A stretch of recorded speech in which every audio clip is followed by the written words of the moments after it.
different moments. Consumers can see past a brand that's being self-serving or is not being authentic.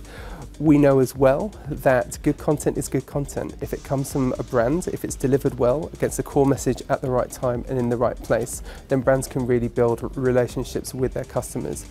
What we need to move away from are not being sympathetic to what our consumers actually need.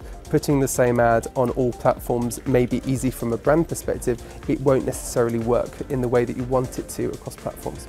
But there are examples of brands doing it right around the world.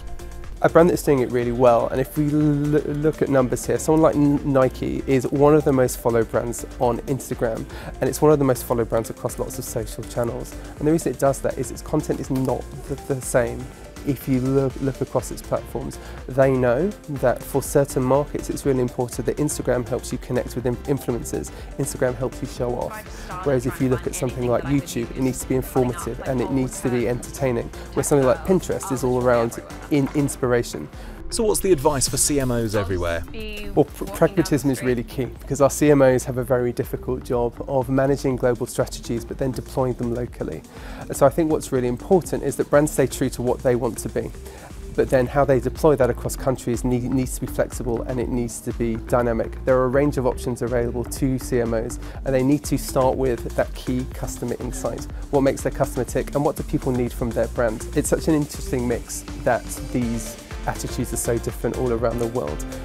Brand CMOs need to be very aware of the context in which they're operating.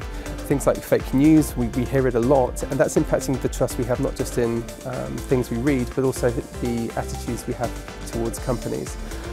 So when we're putting content out there, we need to be sure that we don't just put our message across, but we stand out from the crowd and that we are very authentic, open and transparent with our customers so that they not just see our message, but they believe it too.